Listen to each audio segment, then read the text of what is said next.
இயேசு கிறிஸ்து பரிசுத்த ஆவியானவர் இந்த ஜூன் மாதம் முதலாவது ஓய்வு நாளில் இரண்டாவது ஆராதனை வேளையில ஆண்டவர் நமக்கென்று கொடுக்கிற வாக்குத்தத்தம் தேவாலயத்துக்குள்ள வந்திருக்கிற உங்களுக்கும் எனக்கும் இணையதள வாயிலாக பார்க்கிற கேட்கிற ஒவ்வொரு மக்களுக்கும் தேவன் கொடுக்கிற அருள் வாக்கு, அந்த பொக்கிஷமான அந்த வார்த்தை,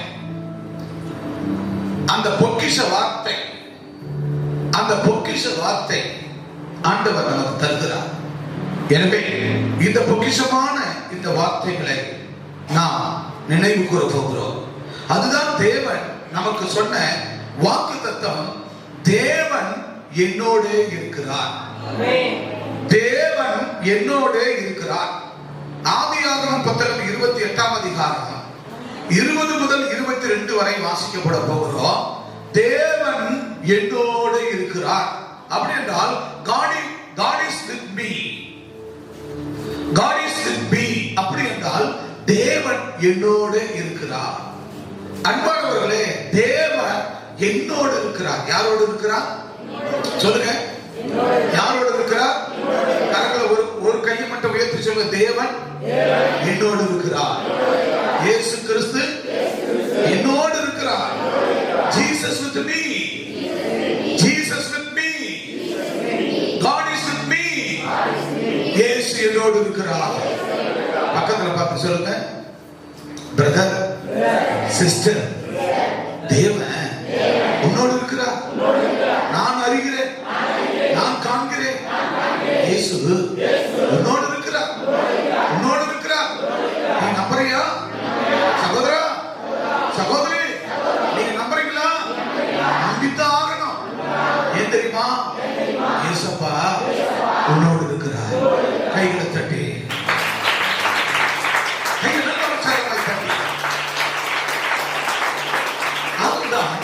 Genesis chapter 28 and 22 words I am reading. You are reading.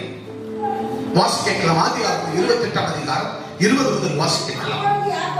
அப்பொழுது யாக்கோபு, பாருங்க, யாக்கோபு சொல்றாரு, தேவன் என்னோடு இருந்து நான் போகிற இந்த வழியிலே என்னை காப்பாற்றி. அன்பான தேவஜனமே, நல்லா புரிந்து கொள்ள வேண்டும். நான் போகிற இந்த வழியிலே தேவன் என்னை காப்பாற்றி. அன்பானவர்களே, எந்த வழியில போய் கொண்டிருக்கிறார்? நீ போகிற வழி என்ன? 6 நாள் எனக்கு கர்த்தர் சம்பாத்தியத்தை கொடுத்தார். 6 நாள் எனக்கென்று படைத்தார். திங்கள், செவ்வாய், புதன், வியாழன், வெள்ளி, சனி 6 நாள் எனக்கென்று படைத்தார். அந்த 6 நாட்கள் எனக்கென்று கொடுத்தார். என் குடும்பத்திற்கென்று கொடுத்தார். தேவ பிள்ளையாக எனக்கு என் குடும்பத்துக்கு கொடுத்தார். நாங்கள் செய்கிற வேலை, நாங்க போகிற வேலைக்கு, நாங்க செய்கிற தொழிலுக்கு, எங்க படிப்புக்கு, எங்களுடைய தேவைகளுக்கு, பொருளாதாரத்துக்கு, வீடு வாசல், விவசாயம், எல்லா காரியங்களுக்கும் கர்த்தர் 6 நாளை ஏற்படுத்தி எனக்கென்று கொடுத்தார். கைகளை தட்டி,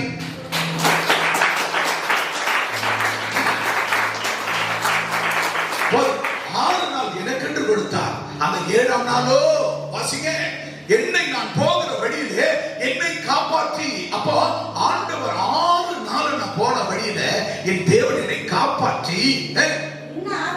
பாருங்க, எனக்கு உண்ண ஆகாரமும் உடுத்த வஸ்திரமும் எனக்கு தந்து. பாருங்க, உண்ண ஆகாரம், உடுத்த வஸ்திர, துணிமணிகள் எனக்கு தந்து. அப்ப பாருங்க, யாருக்கு தந்து? எனக்கு தந்து. இன்னைக்கு ஆலயத்துக்கு வந்திருக்கிற உனக்கு தான் தருவார். ஆலயத்துக்கு உத்தமமா வந்திருக்கிற உனக்கு தான் தருவார். அப்படி ஒரு ஆள் ஆலயத்துக்கு வந்துட்டு முழு குடும்பத்துக்கு கர்த்தர் என் குடும்பத்துக்கு எல்லாருக்கும் தருவாரா? இங்க யாக்கோபு என்ன சொல்றார்? யாக்கோபு ஒருவனா சொல்லுகிறார். யாக்கோபு அங்க வந்து ராக்கால வருகிறது. அந்த ராத்திரி வேளையில அவர் என்ன செய்கிறார்? அந்த இடத்துல பிரயாணப்பட்டு ஓடோடி வருகிறார். லாபான் வீட்டுக்கு போகணும். பிரயாணத்துல வராது. அந்த ராத்திரி ஒரு கல்லை எடுத்து தலைமாட்டில் வச்சுட்டு தலை அதுக்கு மேல தலைகணியா வச்சு படுத்துக் கொண்டார். அவர் படுத்துக் கொண்ட போது அந்த கல்லு மேல ஒரு தலை வைத்து படுத்துக் கொண்டார். அவர் படுத்துக் கொண்ட போது அந்த சில தரிசனங்களை காண்கிறார். என்ன தரிசனம் காண்கிறார்? பூமியில ஒரு ஏணி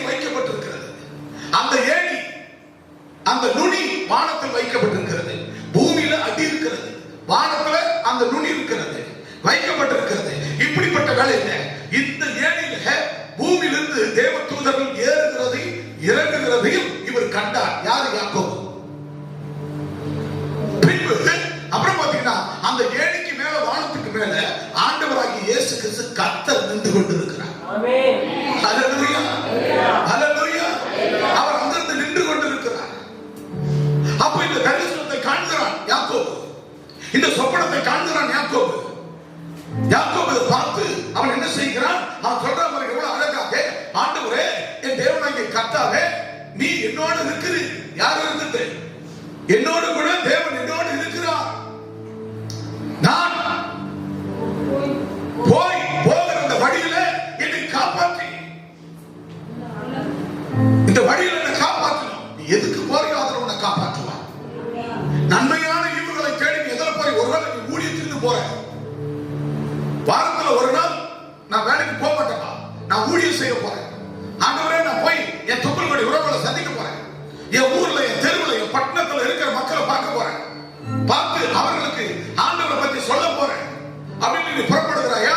ஆண்டவரே, நான் போகிற வழியில என்னை காப்பாற்றி எனக்கு உண்ண உணவும் உடுத்த வஸ்திரமும் கொடுத்து, மேற்கொண்ட அடுத்த வசனம், என் தகப்பன் வீட்டுக்கு சமாதானத்தோடு திரும்பி வர பண்ணுவாரானால் கர்த்தர் எனக்கு தேவனாய் இருப்பார். கரங்களை தட்டி கர்த்தர் நாமத்தை. அன்பானவர்களே, நம்முடைய வாழ்க்கையில நம்ம ஒவ்வொரு காரியத்தை திட்டமிட்டு செயல்பட வேண்டும். ஆண்டவருடைய சொப்பனங்களை, தரிசனங்களை காண வேண்டும். அதைத்தான் யாக்கோபு சொல்லுகிறார். என்னை நீ போகிற வழியில் என்னை காப்பாற்று ஆண்டவரே. உன்ன உணவு தான் ஆண்டவரே, உடுத்த உடை கொடுங்க ஆண்டவரே. நான் போய் வருவளவும் எனக்கு, என் குடும்பத்துக்கு சமாதானத்தை அருள் செய்யும் ஆண்டவரே. என் தேவனா நீங்க இருக்கிறீங்கப்பா, தேவன் என்னோடு கூட இருக்கிறீங்கப்பா. மேற்கொண்டு அப்ப சொல்றான், இங்கிருந்து வீட்டை விட்டு அம்மா சொல்றாங்க, நீ புறப்பட்டு போ என்று லாபானுடைய வீட்டுக்கு தன் பிள்ளை யாக்கோபு செல்லுகிறான். நீ போயிட்டு வர வேண்டும் என்று, போக வேண்டும், உன் மாமா வீட்டுக்கு போக வேண்டும் தன் தாயார் அனுப்புகிறார்கள். அவன் புறப்பட்டு போகிறான். போகிற வழியில தான் அந்த இரவு நேரம் வருகிறது. அந்த கல்லை எடுத்து தலையில வைத்து அவன் அங்க தலைக்கு தலைமணியாய் வைத்து படுத்துக் கொண்டிருந்தான். அந்த வேளையில தான் ஆண்டவர் தரிசனங்களை அவன் காண கர்த்தர் கிருபை செய்கிறார். என் கண்பானவர்களே, இன்னைக்கு ராத்திரி வேளையில எத்தனை பேர் நீங்க படுத்தா நல்ல தரிசனத்தை காண்றீங்க? இன்னைக்கெல்லாம் பார்த்த செல்போன் தான் வந்து நிக்குது. செல்போன்ல என்னென்ன பார்த்தோம் அதான் வந்து நிக்குது. நம்ம டிவில என்னெல்லாம் பார்த்தோம் அதெல்லாம் தான் வந்து நிக்குது. ஆக பார்க்கப்படும் போது யாக்கோபுக்கு அவன் அந்த நடந்து எவ்வளவு களைப்பா போயிருப்பான்ல, நடந்து தானே போனான், இல்ல நடந்து தானே போனான். அவன் ரதத்திலே போனான் இல்லையே, நடந்து ஓடுகிறான். ஓடிக்கொண்டே இருக்கிறான். ஐயோ, எப்படி அண்ணன் வந்தா கொண்டு போட்டுருவான். ஏன்னா அவனுடைய புத்திர சுவீகார பாகத்தை நம்ம பெற்றுக்கொண்டோம். இது கர்த்தர் தந்த தரிசனம். ரெபெக்காளுக்கு உன் குமாரன் பிறப்பான், குதிங்கால பிடித்துக் கொண்டு வரும் பிறப்பான், அவன் பேர் யாக்கோபன் பேர் வை, அவன் புத்திர சுவீகாரத்தை உன் புருஷன் இருக்கிற ஈசாக்கத்தை பெற்றுக்கொடு. அது அப்படியே பிள்ளைக்கு சொல்லி அதன் பிரகாரமாய் பிள்ளை என்ன பண்ணான்? தவப்படத்துல போய் நல்ல பதார்த்தங்களை சமைத்து கொண்டு போய் கொடுத்து, அப்பா போய் தொட்டு பார்த்தா கண்ணெல்லாம் மங்கி போச்சு. தொட்டு பார்த்து விட்டு என்ன செய்தார்? மகனை அவனுடைய புத்திர சுவீகார ஆசீர்வாதத்தை கொடுத்தார். ஆக அண்ணனுடைய ஏசாவுடைய ஆசீர்வாதத்தை நம்ம பெற்றுக்கொண்டோம். அப்பா நம்மளை ஆசீர்வதித்தார் பிதா. இங்க இருந்தா நம்மளை கொண்டு போட்டுருவோம் அண்ணன் சொல்லி அந்த இடத்தை விட்டு புறப்பட்டு ஓடுகிறான். ஓடிக்கொண்டே இருக்கிறான். அம்மா சொன்னாங்க, கர்த்தர் என்கிட்ட சொன்னாரு, நீ கருவா உருவாகும் முன்னே உன் இரண்டாவது மகனாகி யாக்கோபு நுனிக்காலை பிடித்துக் கொண்டு வர ஏசாவின் நுனிக்காலை பிடித்துக் கொண்டு வருவான். எனவே அவனைத்தான் இந்த புத்திர சுவீகாரத்தை பூத்துக் கொள்வான், கைத்து கணிதருவான், இந்த பூமியை நிரப்புவான். எனவே அந்த யாக்கோபுக்கு தான் புத்திர சுவீகாரத்தை உன் புருஷனாகி ஈசாக்கு கொடுக்க வேண்டும் என்று சொல்லி, அதை நீ உன் பிள்ளைக்கு யாக்கோபுக்கு சொல்ல வேண்டும் என்று அந்த புள்ள உருவாகும் முன்னையே ரெபெக்காளுக்கு கர்த்தர் தரிசனத்தில் சொன்னார். அது அப்படியே அவன் மனசுல வச்சிருந்து, அப்பா தேவன் சொன்னார், என்னத்தை சொன்னார்? இதை நீ செய், உன் பிள்ளைக்கு நீ சொல்லணும், உனக்கு பிறக்க போற பிள்ளைக்கு சொன்னார். இப்ப நான் சொல்றேன், அப்பாவுடைய புத்திர சுவீகார ஆசீர்வாதம் உன் அண்ணனுக்கு ஏசாவுக்கு போயிடக்கூடாது. ஆனா தேவன் சொன்னதை மட்டும் நான் செய்வேன். தேவனுக்கு சொன்னதை உனக்கு இப்ப சொல்றேன். நீ போ, அப்பாவுக்கு இந்த பதார்த்தங்கள்லாம் எடுத்து போய் கொடுத்து அவர் ருசி பார்த்து என்ன செய்ய வேண்டும்? உன்னை ஆசீர்வதிக்க வேண்டும். இந்த ஆசீர்வாதத்தை பெற்றுக்கொண்டு இங்கிருந்து புறப்பட்டு மாமன் வீட்டுக்கு ஓடிப்போ. அல்லேலூயா, அல்லேலூயா. இல்லன்னா அண்ணன் உன்னை கொன்னு போடுவான். நீ புறப்பட்டு போ. அப்போ இவ்வளோ சத்தியத்தோடு ஓடுகிறவன் அப்பாவிடத்துல பிதாவின் ஆசீர்வாதத்தை பெற்றுக்கொண்டான். யாக்கோபு பெற்றுக்கொண்ட போது அண்ணன் வந்தான்னா கொன்னு போட்டுருவான். அவன் வில்வித்தக்காரன். அவன் விட்டான் அம்ப குடல்ல உள்ள போய் செத்துருவோமே, கொன்னு போட்டுருவானே. அப்புறம் என்ன பண்றது? உடனே வந்து புறப்படு. அவ்வளவு வேகமா ஓடினவனுக்கு போய் ஒரு இடத்துல வெயில வனாந்தத்தில் நடந்து ஓடுறான். பல நூற்றுக்கணக்கான கிலோமீட்டர் நடந்து ஓடிக்கினே இருக்கிறான். ஓடுறவனுக்கு அவனுக்கு என்ன இருக்கும்? களைப்பு இருக்குமா? களைப்பு இருக்குல்ல? சொல்லுங்க, களைப்பு இருக்குல்ல? சோர்வு இருக்குல்ல? ஆனா அந்த ராத்திரி அவன் என்ன பண்றான்? அந்த களைப்பு, அந்த சோர்வுல அப்படி ஒரு கல்லை எடுத்து போட்டுட்டு அந்த கல்லு மேல தலையை வச்சு படுத்து தூங்குறான். தூக்கத்துக்கு படுத்துட்டான். ஆனா அப்பா என்ன பண்ற தெரியுமா? யாக்கோபே, யாக்கோபே, என் தரிசனத்தை பார். அழகா வருது. படுத்தா ஒரு ஏணி பூமியில வைக்கப்பட்டிருக்கு. அந்த நுனி, அந்த டாப், அது மேல வானத்தில் நிற்கிறது. இங்கிருந்து தேவ தூதர்கள் ஏறி வானத்துக்குள்ள போகிறார்கள். அங்கிருந்து தேவ தூதர்கள் இறங்குகிறார்கள். இந்த தரிசனத்தை காண்கிறான். அந்த ஏணிக்கு மேல ஆண்டவராகிய தேவன் நின்று கொண்டிருக்கிறதை இவன் தரிசனமாக காண்கிறான். அல்லேலூயா. நமக்கு என்ன பண்ணுவோம்? நான் களைப்பா வேலையில இருந்து வந்தேன், வண்டியை ஓட்டிட்டு வந்தேன், மரம் வெட்டிட்டு வந்தேன்,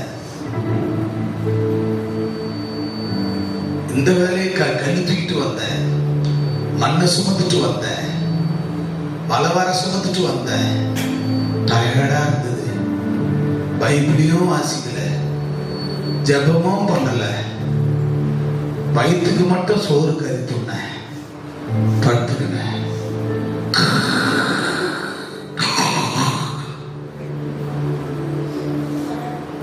யாக்கோபு என்றால் அவ்வளோ களைப்பு. அவன் சொல்றான், அப்பா என்ன இந்த வழியில காப்பாற்றி, உண்ண உணவும் உடுத்த உடையும் தந்து நான் போய் வரவளவும் என்னை தகப்பன வீட்டுக்கு சமாதானமா திரும்ப பண்ண. படுத்தாயா? தரிசனத்தை கண்டாயா? ஏங்கி பூமியிலிருந்து வானத்துக்கு வைக்கப்பட்டிருக்கிறது. தெய்வ தூதர்கள் ஏறுகிறதையும் இறங்குகிறதையும் பார்க்கிறான். தெய்வ தூதர்கள் ஏறுகிறதையும் இறங்குகிறதையும் காண்கிறான். அதற்கு மேல ஆண்டவராகிய தேவன் நிற்கிறதை காண்கிறான். இதைத்தான் ஆண்டவராகிய இயேசு கிறிஸ்து யோவான் 1:51-52 போகும்போது வாசிக்க வேண்டாம். அந்த தேவகுமாரன் பூமியில் இருக்கிறார். இருக்கப்படும் பொழுது அந்த மனுஷகுமாரன் இருக்கப்படும் போது இங்கிருந்து தேவ தூதர்கள் வானத்துக்கு ஏறுவதும் இறங்குகிறதையும் கண்டார். அல்லேலூயா, அல்லேலூயா, அல்லேலூயா, அல்லேலூயா. அப்ப பாருங்க, எவ்வளவு களைப்பு இருந்திருக்கு யாக்கோபுக்கு. அவனுக்குள்ள எவ்வளவு பயம் இருந்தது, எவ்வளவு நடுக்க இருந்தது. ஆனா கர்த்தர் தூங்க விட்டாரா? கர்த்தருடைய பிள்ளைகளை ஒருபோதும் சரீரம் உறங்கினாலும் நான் ஒவ்வொரு நாள் ஆண்டவர்கிட்ட சொல்வேன், ஆண்டவரே என் சரீரம் உறங்கினாலும் என் ஆத்துமா உறங்காதபடிக்கு என் ஆண்டவர் என்னோடு கூட நீர் நான் சஞ்சரிக்க வேண்டும். எந்த நிலையிலும் எந்த சூழ்நிலையிலும் எவ்வளோ வேதனை பாடுகள் கஷ்டப்பட்டு சோர்ந்து போய் சரீரம் சோர்ந்து வந்திருக்கலாம். ஆனால் நம்ம சொல்லும் போது அப்பா கிட்டப்பா என் சரீரம் தூங்கட்டும், என் பாடிக்கு இளைப்பாறுதல் கிடைக்கட்டும், ஆனா என் ஆத்துமாவில் என் தேவன் என் சரீரம் உறங்கினாலும் என் ஆத்துமா உறங்காதபடிக்கு நீரும் நானும் நாம் சம்பாஷிக்க வேண்டும். அல்லேலூயா. ஒவ்வொரு நாளும் நம்ம படுக்கைக்கு போகும்போது இதைதான் நம்ம சொல்றோம், என் சரீரம் உறங்கட்டப்பா, என் சரீரக்கு இதை பார்த்தாங்க, என் ஆத்துமா உறங்கவே கூடாது.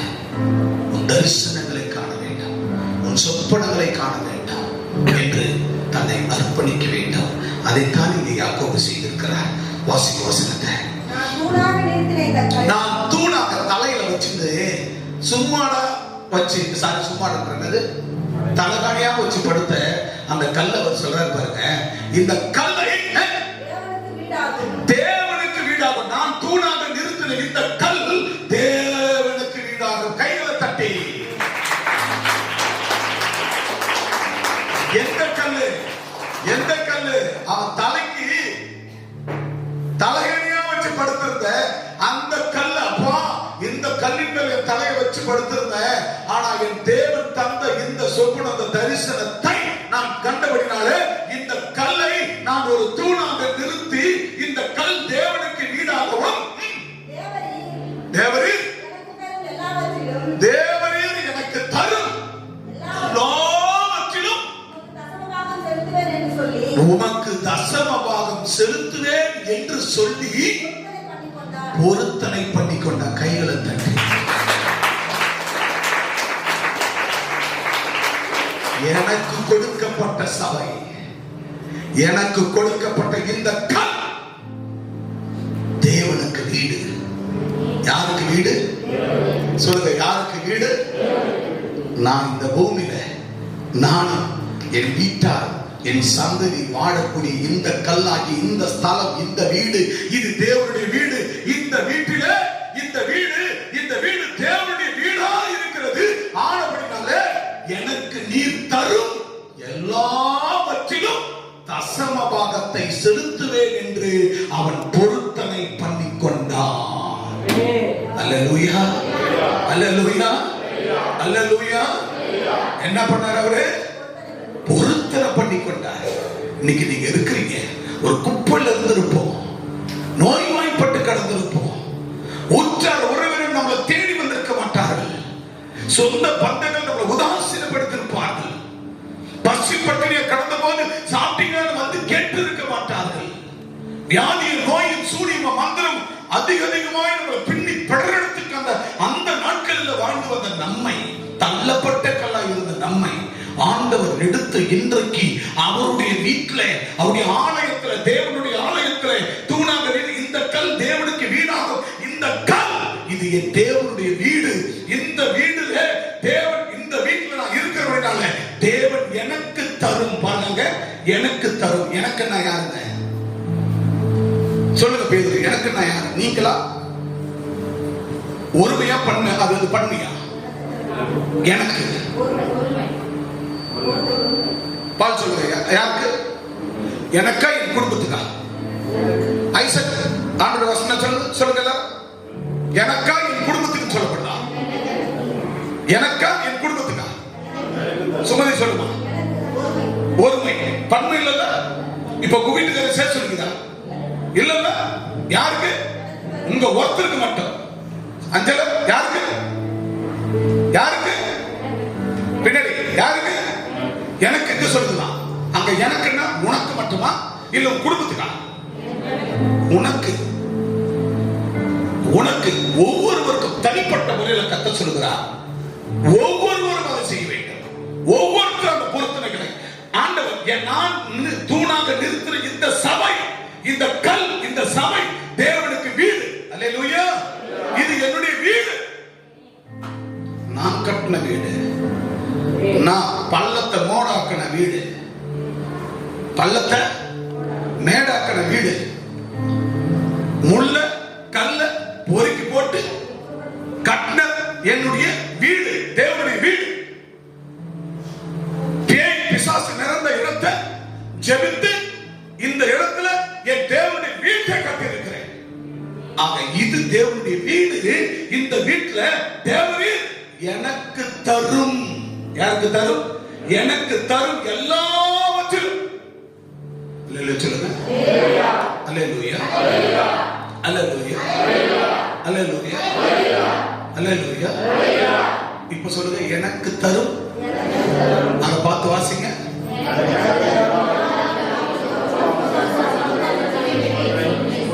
டிஸ்பிளே பார்த்து மீண்டும் 22 வசனத்தை நான் அதுல இருந்து வாசிங்க.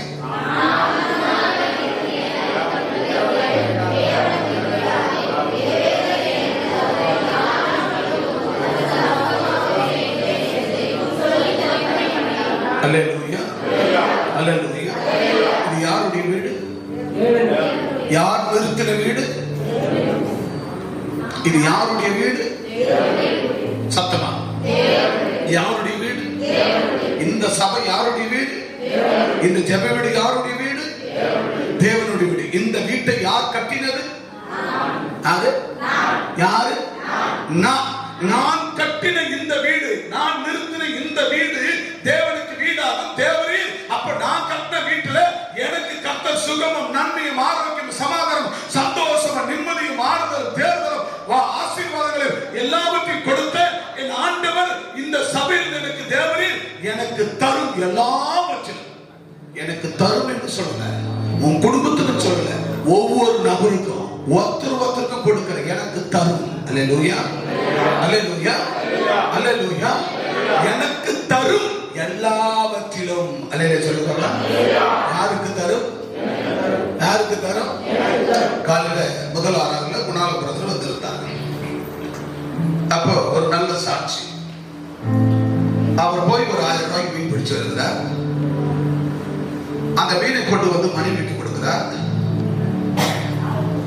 இல்ல ஒரு 5000 ரூபாய்க்கு மீன் பிடித்து வந்தார். இல்ல 10,000 ரூபாய்க்கு மீன் பிடித்து வந்தார். அதை கொண்டு வந்து மனைவி கையில கொடுக்கிறார். இப்ப அந்த 10,000 ரூபாய்க்கு மீன் கொண்டு வந்தார். 10,000த்துல 10,000 ரூபாய் தசமா எடுத்துட்டாரு. இவர் எடுத்து வச்சிட்டாரு. இவர் கொடுக்க அவருக்கு தரும் எல்லாவற்றிலும் அவருக்கு கொடுத்த அந்த 10,000த்துல 1000 ரூபாய் எடுத்து வச்சிட்டாரு. இப்ப மனைவி கிட்ட மீனை கொடுத்தாரு. மனைவி கொண்டு போய் வித்தாங்க. அந்த 10,000 முதல் போக ஒரு 13,000 14,000 வித்தாங்க. அதுல 4,000 ரூபாய் அவங்களுக்கு லாபம் வந்தது. அந்த 4,000 ரூபாய் அவங்க 400 ரூபாய் எடுத்து அவங்க தசமா எடுத்து வராங்க. அப்புறம் அவங்க பெத்த புள்ள சாத்ராக்கு தினேஷ் அவருக்கு வேலை செய்யறாரு. அவர் என்ன பண்றாரு? அவருடைய சம்பளத்துல 20,000 சம்பளத்துல 2,000 ரூபாய் தசமா எடுத்து வச்சிருந்தாரு. அதுக்கப்புறம் என்ன பண்றாரு? மிஷனரி ஊழியத்துக்கு என்று ஒரு 1000 ரூபாய் எடுத்து வச்சிருந்தாரு. அப்புறம் சபையினுடைய பணிமுட்டுகளுக்கு என்று ஒரு பொருத்தனையோடு ஒரு 500 ரூபாய் எடுத்து வச்சிருந்தாரு. இப்ப பாருங்க, அப்பா குடும்பத்துல அவர் தொழிலுக்கு போறாரு. அவர் குடும்பத்துல அவர் கையில தசமா கொண்டு வருகிறார். அதுக்கு அடுத்து அப்ப என்ன அர்த்தம்? எனக்கு தரும் எல்லாவற்றிலும் தசம பாகங்களை செலுத்திக் கொள்ள அவன் பொருத்தனை பண்ணி கொண்டான். அல்லேலூயா. இப்ப புருஷன் கொண்டு வந்து கரெக்டா தசமா கொடுக்கிறார். மனைவி கொண்டு வந்து கரெக்டா தசமா கொடுக்கிறார். புள்ள கொண்டு வந்து தசமா கொடுக்கிறார். சபையில மிஷனரி காணிக்கைகள் மற்ற காரியங்களை உதாரணமாய் கொடுக்கிறார். இப்ப பிள்ளைக்கு அப்புறம் இன்னொரு புள்ள பிறந்திருக்குது. அந்த புள்ள வளர்ந்து வரும் காலத்துல அந்த பிள்ளையும் அதை சரியாக கொண்டு வந்து நிறுத்துவார் என்று நான் விசுவாசிக்கிறேன். அல்லேலூயா. இப்படித்தான் யாக்கோபு என்ன சொல்லுகிறார்? நான் நிறுத்தின இந்த கல் தேவனுக்கு வீடாகவும் தேவரீர் எனக்கு தரும் எல்லாவற்றிலும் உமக்கு தசம பாகங்களை கொடுப்பேன் என்று சொல்லி பொருத்தனை பண்ணி கொண்டான். அதுக்கு பேர் என்ன? அதுக்கு பேர் என்ன? பொருத்தனை. பொருத்தனை பொருத்தனைனா சத்திய பிரமாணம். என்னது? சத்திய பிரமாணம் உடன்படிக்கை செய்து கொண்டான். அல்லேலூயா சொல்லுங்க பார்க்கலாம். அல்லேலூயா. இப்போ இதுதான். இப்போ நம்ம என்ன செய்யறோம்? சபையில இருக்கிறவங்க என்ன செய்யணும் சொன்னா, சபையில நம்ம ஒரு ஆள் கொண்டு போய் நமக்கு வர புருஷ சம்பாதிக்கிறதுல மட்டும் கொண்டு போய் தசமா கொடுத்துட்டு வரலாம் அப்படின்னு செய்கிறார். அப்படி அல்ல. இன்னைக்கு வெரி சிம்பிள். அரசாங்கம் ஒவ்வொரு பெண்களுக்கும் குடும்ப தலைவர் ஒரு 1000 ரூபாய் போட்டு மீன்பிடி கடைகள் வந்தால் அதுக்கு ஒரு வருமானம் போடுகிறது. அப்புறம் உனக்கு என்னென்ன விளைச்சல் மகசூல்கள் வருகிறதோ அதுல வருமானங்கள் வருகிறது. அவரவர் கையில வருகிற வருமானங்களிலே தனித்தனியே அவர்களுக்கு எனக்கு வரும் சக எல்லாவற்றிலும் நான் தசம பாகங்களை செலுத்துவேன் என்று சொல்லி அவன் பொருத்தனை பண்ணி கொண்டான். அல்லேலூயா சொல்லுங்க பார்க்கலாம். அல்லேலூயா. அவன் இப்ப சொல்லுங்க. நான் அதே மாதிரி ஐசக் குடும்பத்தை பார்க்கிறேன். அவருக்கு வர வருமானத்தில் அவர் கொண்டு தசம் கொடுப்பார். நகோமிக்கு வர வருமானத்தில் அவங்க கொண்டு வந்து அவங்க தசமாக கொடுப்பாங்க. மகள் பெரிய மகளுக்கு ஒரு வருமானம் சம்பளத்தில் அது தசமாக கொடுக்கும். அந்த மிஷனரிகளுக்கு அந்த பிள்ளைக்கு அந்த குடும்பம் வாரம் கொண்டு வந்து கொடுப்பாங்க. இப்ப ஏன் இதெல்லாம் சொல்லுகிறோம்? கர்த்தர் யாக்கோபு நான் தூணாக நிறுத்தினேன். இந்த கல் தேவனுக்கு வீடாகும். இந்த சபை தேவனுடைய வீடு. அல்லேலூயா சொல்லுங்க பார்க்கலாம். இது யாருடைய வீடு? இது யாருடைய வீடு? இந்த வீட்டை யார் நிறுத்தினது? யாரு? புரிஞ்சுக்கணும். புரிஞ்சுக்கணும். இந்த வீட்டை யார் நிறுத்தினது? யாரு? சத்தமா. என்னுடைய வீடு. நான் கட்டின வீடு. ஒருவேளை இப்ப நீங்க வந்திருக்கலாம், இதுல நீங்க ஒருவேளை நீங்க பங்கு பாத்திரம் எடுக்காத இருக்கலாம். ஆனா இனி வரும் காலங்களில் நீங்க பங்கு பாத்திரமாய் பொருத்தனை பண்ணி இந்த வீட்டை மேற்கொண்டு கட்ட வேண்டியதை, செய்ய வேண்டியதை, எஸ்டாப்ளிஷ் பண்றதை எடுக்கணும், செய்யணும். அல்லேலூயா, அல்லேலூயா. நாகர்கோவில் இருக்கிறாங்க, தான் நேத்து கூட என்கிட்ட பேசினாங்க. அப்ப பேசும்போது சொன்னாங்க, என் பிள்ளைக்கு கல்யாணத்துக்கு ஒரு பொண்ணு கிடைக்கணும் அப்படின்னு வட இந்தியாவில் ஊழிய செய்யற, தூத்துக்குடியில இருந்து போய் ஊழிய செய்யறாங்க. அவர் எனக்கு நல்ல தேவை நினைச்சார். 3 லட்சம் ரூபாய் ஒரு சபையை கட்ட சொல்லி, மிஷனரி சபையை கட்ட சொல்லி. பையனுக்கு ஒன்னும் பொண்ணு கிடைக்கல, பொண்ணு தேடிட்டு இருக்காங்க. பொருத்தனை பண்ணி நான் 3 லட்சம் ஒரு சபையை கட்ட கொடுத்தேன். அல்லேலூயா சொல்லுங்க பார்க்கலாம். அல்லேலூயா, அல்லேலூயா. அப்ப நம்ம என்ன பண்ணுவோம்னா, நமக்கு ஆண்டவர் ஒரு வீட்டை கட்டிட்டா கூட எத்தனை லட்சம் வந்ததோ அத்தனை லட்சம் கொடுக்க மாட்டோம். ஒரு கல்யாணத்தை செஞ்சு முடிச்சால் கூட எத்தனை லட்சம் செலவு பண்ணுமோ அதை தசமா கொடுக்க மாட்டோம். இல்ல ஒரு இடத்தை வாங்கி முடிச்சா கூட எத்தனை லட்சமோ அதுக்கு தசமா கொடுக்க மாட்டோம். இல்ல ஒரு வாகனத்தை வாங்கி இருந்தால் கூட அது எத்தனை லட்சமோ அதுக்கு தசமா கொடுக்க மாட்டோம். ஆனா பாருங்க, அதாவது தென் மாநிலங்களில நாகர்கோவில், கன்னியாகுமரி, மதுரை, திருச்சி, தஞ்சாவூர், இப்படிப்பட்ட தென் மாநிலத்தில் தமிழ்நாட்டில் அவ்வளவு வயராக்கியமா இருப்பாங்க. அந்த அம்மாவுக்கு எத்தனை ஏக்கர் சொத்து தெரியுமா? ஒன்றுமில்லாத எனக்கு 100 ஏக்கர் சொத்து என் தேவன் கொடுத்திருக்கிறார். அல்லேலூயா. ஏன் தெரியுமா? எதையும் நாம செஞ்சுட்டு கர்த்தருக்கு தசமா கொடுக்க மாட்டோம். முன்னாடியே நான் பொருத்தனை செய்து கர்த்தருக்கு தசமாகத்தை கொடுப்பேன். ஆனபடி நலத்தால் கர்த்தர் என் 3 பிள்ளைகள் ஒலிவு மர கன்றுகளை வைத்திருக்கிறார். ஒலிவு மர கன்றுகளை வைத்திருக்கிறார். இன்னைக்கு 100 ஏக்கருக்கு மேல சொத்தை கொடுத்திருக்கிறார். இப்படி நாங்கள் வாழ்வதற்கு காரணம் என்ன தெரியுமா? என் ஆண்டவருக்கு உண்மையாக உத்தமமாக நாங்கள் பொருத்தனை செய்து கர்த்தருக்கு கொடுப்போம். என்னுடைய போன் நம்பர் வாங்க, 30,000 காணிக்கிட்ட கொடுத்துக்கிறாங்க. என் போன் நம்பரை வாங்கி என்கிட்ட பேசி ஜெபம் பண்ணீங்க. அல்லேலூயா சொல்லுங்க. அல்லேலூயா, அல்லேலூயா. யூடியூப்ல பார்த்துட்டு, என்னோட வீடியோக்களை பார்த்துட்டு நம்பர் இல்லாம இன்னொருத்தர்கிட்ட நம்பரை வாங்கி எங்க நம்பர் கேட்க 1.5 மாசம் பிரயாசப்பட்டு அதுக்கப்புறம் 30,000 ஐயா கொடுக்கணும் அவர் வாங்கி அவர் எடுத்துக்கிறாரு. ஆக 30,000 வாங்கி கொண்டுதான் என்னுடைய நம்பரையே கொடுத்திருக்கிறார். இன்னைக்கு ஜெபம் பண்ண பிற்பாடு இந்த ஒரு வாரங்களில 2-3 நாள்லயே ஒரு ரூம்லயே அடைந்து கண்ட தான் புருஷன் சார் தன் பிள்ளை அந்த ரூமை விட்டு வெளியே வந்துட்டான். வெளியே வந்து குளிக்க ஆரம்பிச்சிட்டான், சாப்பிட ஆரம்பிச்சிட்டான். இன்னைக்கு அவனுடைய தொழிலை பார்க்க ஆரம்பிச்சிட்டான், சர்ச்சுக்கு போக ஆரம்பிச்சிட்டான். ரொம்ப சந்தோஷம் பாஸ்டர், உங்களாண்ட ஜெபித்ததுல என் பிள்ளைக்கு பெறப்பட்ட ஒரு அற்புதம் நடந்தது. அல்லேலூயா. இதுக்காகத்தான் நான் என்ன செய்தேன், உங்க நம்பருக்காக அவ்வளோ போராடினேன். என் பிள்ளை வெளியே வந்துட்டான். ஆமென். அல்லேலூயா, அல்லேலூயா. வேதம் என்ன சொல்லுகிறது? அங்க வேதம் சொல்லுகிறது, அங்க எல்லாம் எனக்கு தேவரீர் எனக்கு தரும் எல்லாவற்றிலும் உனக்கு தசம பாகத்தை செலுத்துவேன் என்று சொல்லி பொருத்தனை பண்ணி கொண்டார். பிரியமானவர்களே, எல்லாவற்றும் நமக்கு கர்த்தர் கொடுக்கிற எல்லாவற்றும் நாம் கொடுப்பதற்கு பொருத்தனை பண்ணணும். அல்லேலூயா சொல்லுங்க பார்க்கலாம். அல்லேலூயா. புருஷன் கொடுக்கிற மாதிரி மனைவி கொடுக்கணும், மனைவி கொடுக்கிற மாதிரி பிள்ளைங்க கொடுக்கணும். எல்லாரும் நம்ம தான் கொடுக்கிறோமே, நம்ம மட்டும் தான் கொடுக்கிறோம் அப்படின்னு இருக்கக்கூடாது. எல்லாவற்றும் நம்ம என்ன செய்யணும்? கர்த்தருக்கு தசம பாகங்களை செலுத்த பொருத்தனை செய்து கொள்ள வேண்டும். அல்லேலூயா. ஆக கொஞ்சத்துல உண்மையா இருக்கும் போதே ஆண்டவர் அநேகத்துல ஆசீர்வாதத்தை தருகிறாரே. இன்னமும் நம்ம உண்மையா உத்தமமா நம்ம பொருத்தனையோடு தசமாக கொடுக்கும் போது தேவன் இன்னும் அதிகமாக நம்மளை உயர்த்துவார். அல்லேலூயா. எனவே பிரியமானவர்களே, இதுல